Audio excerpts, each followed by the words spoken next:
오후 11시 47분. 당신의 배우자가 화장실에 들어간 순간 테이블 위에 놓인 휴대폰이 진동합니다. 화면에 뜨는 이름 팀장님. 그런데 메시지 내용은 이상합니다. 다음엔 더 오래 있고 싶어요. 오늘 정말 행복했어요. 팀장님이라고요? 회사 회식이 끝난 건 벌써 4시간 전인데요. 당신은 지금 이 순간 손이 떨립니다. 보면 안 된다는 걸 압니다. 하지만 이미 본 것도 압니다. 바로 이 순간이 많은 사람들의 인생이 갈라지는 지점입니다. 분류는 영화처럼 극적으로 터지지 않습니다. 항상 이렇게 아주 평범한 일상 속에서 당신이 전혀 예상하지 못한 순간에 조용히 얼굴을 드러냅니다.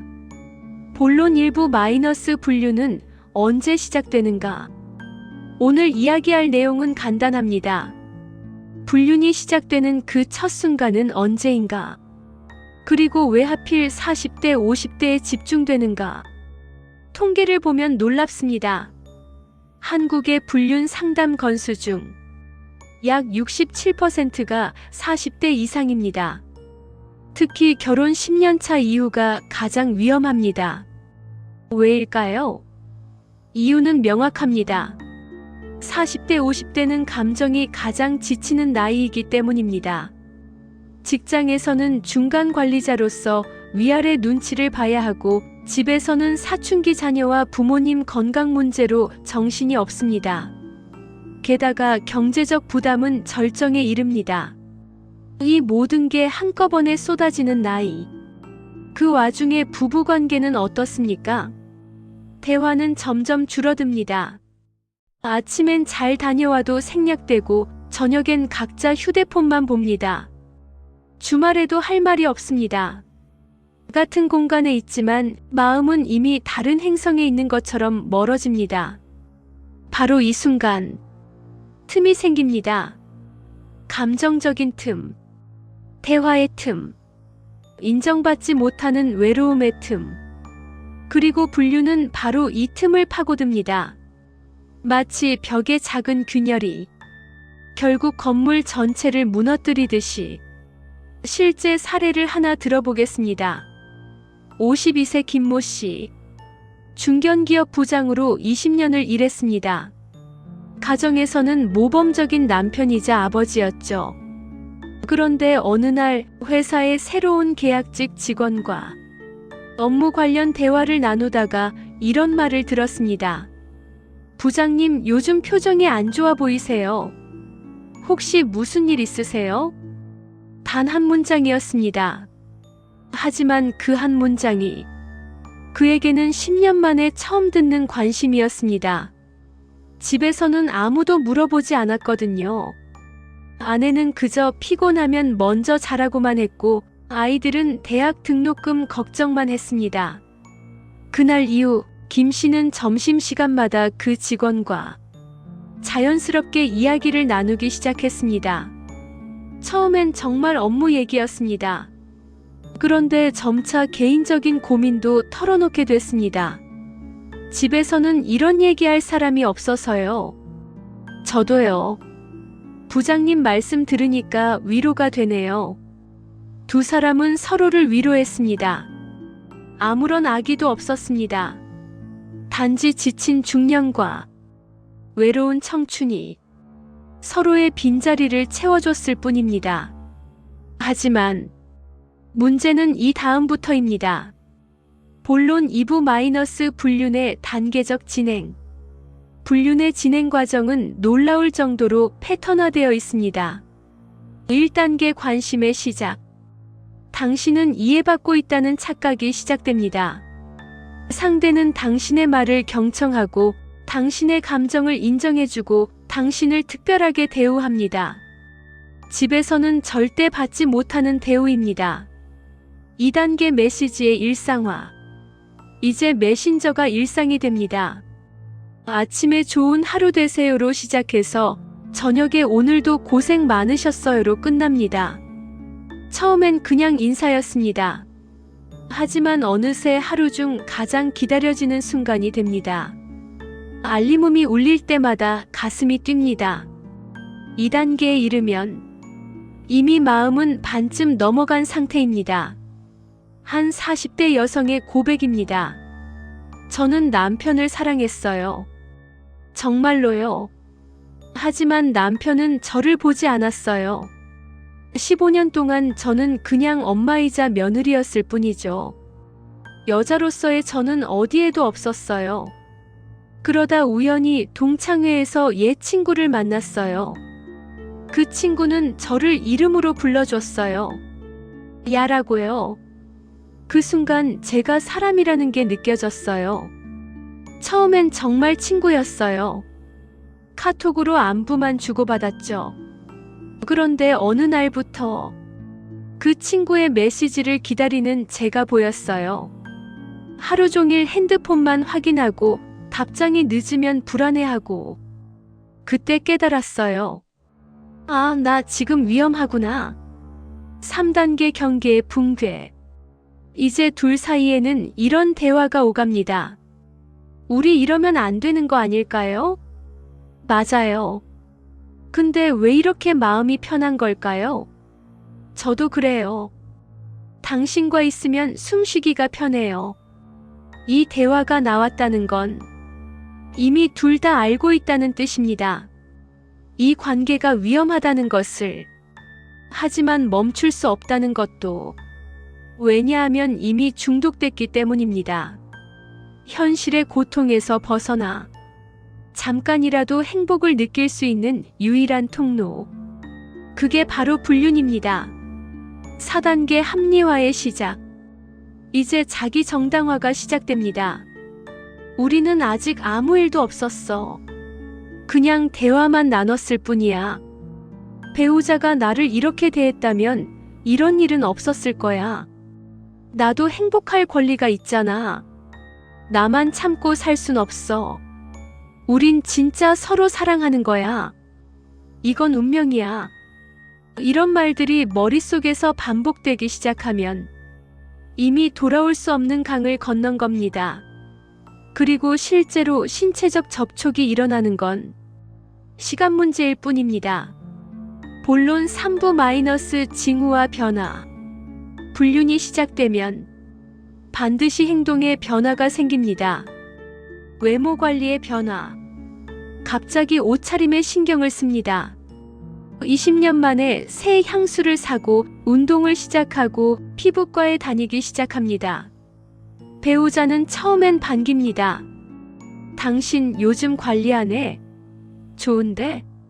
하지만 그 관리가 자신을 위한 게 아니라는 걸 아직 모릅니다. 휴대폰 패턴의 변화. 가장 명확한 신호입니다. 화면을 항상 엎어놓습니다. 화장실 갈 때도 휴대폰을 들고 갑니다. 알림을 무음으로 바꿉니다. 통화할 때 다른 방으로 이동합니다.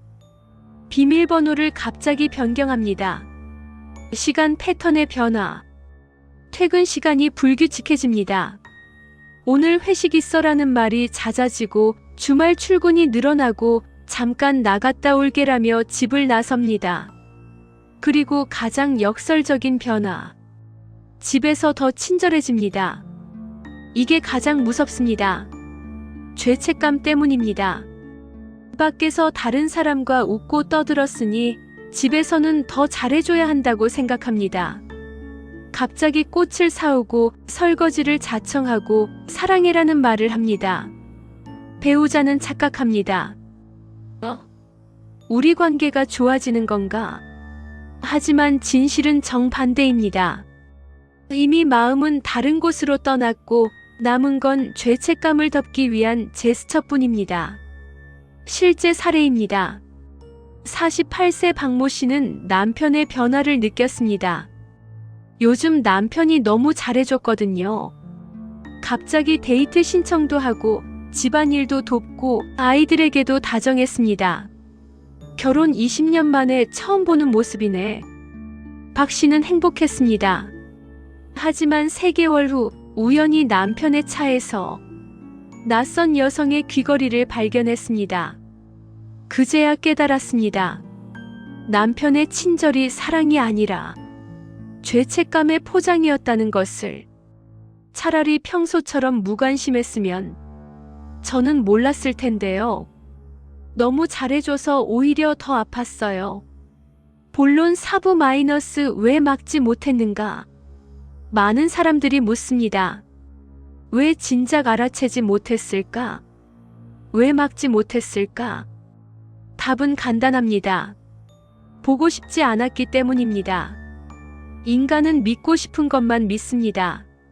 설마 우리 배우자가 20년을 함께한 사람이 아이들도 있는데 이런 생각들이 진실을 가립니다.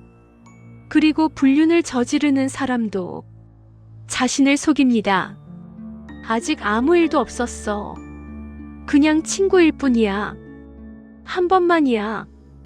다시는 안 그럴 거야. 하지만 불륜은 한 번으로 끝나지 않습니다. 중독이 그렇듯 한 번 시작하면 점점 더 깊이 빠져듭니다. 한 심리 상담사의 말입니다. 불륜 상담을 하다 보면 공통점이 있어요. 모두 우리는 특별하다고 생각해요. 우린 진짜 사랑이에요. 운명이었어요. 배우자보다 이 사람이 진짜 내 반쪽이에요. 하지만 1년 뒤, 2년 뒤 다시 만나면 대부분 후회하고 있어요. 가정도 깨지고 아이들과도 멀어지고 그 운명이라던 사람과도 결국 헤어지고 남는 건 상처뿐이죠. 본론 오브 마이너스 예방과 회복. 그렇다면 어떻게 막을 수 있을까요? 정답은 단순합니다. 틈을 만들지 않는 것. 감정적 틈, 대화의 틈, 관심의 틈.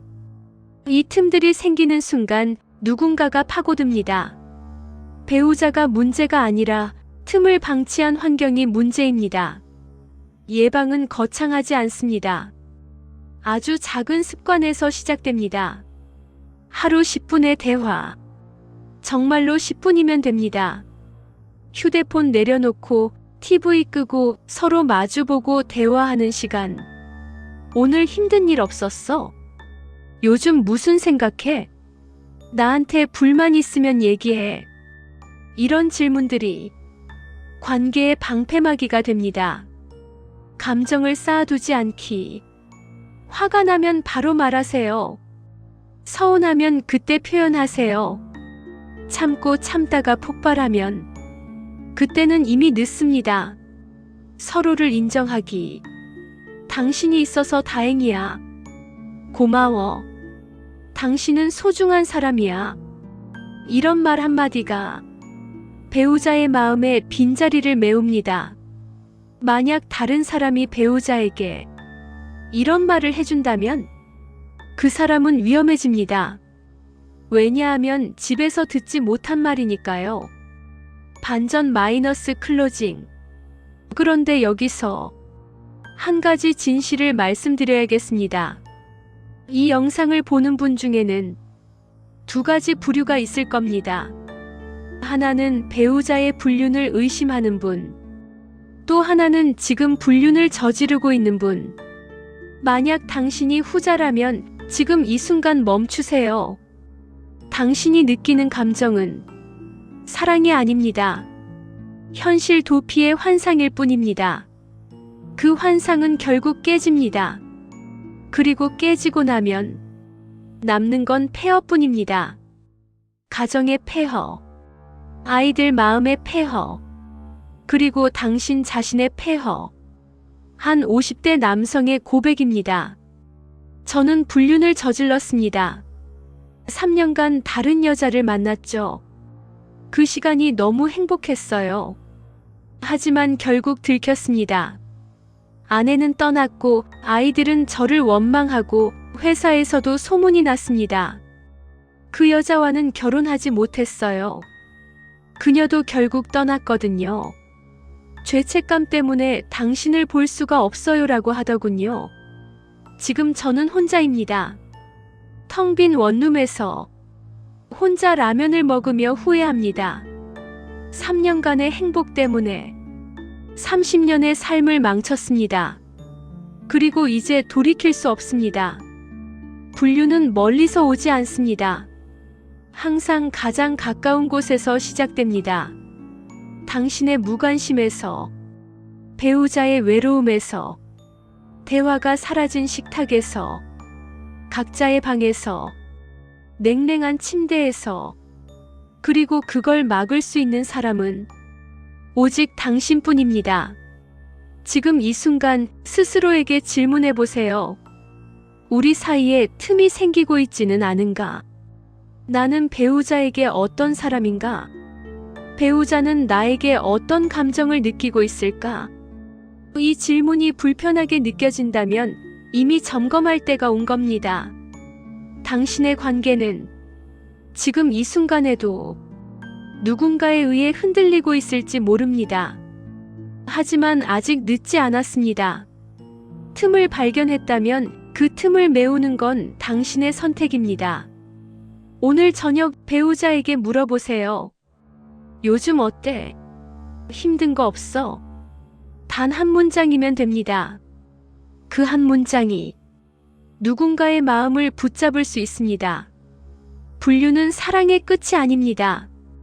관심의 끝입니다. 지금부터라도 서로에게 관심을 가지세요.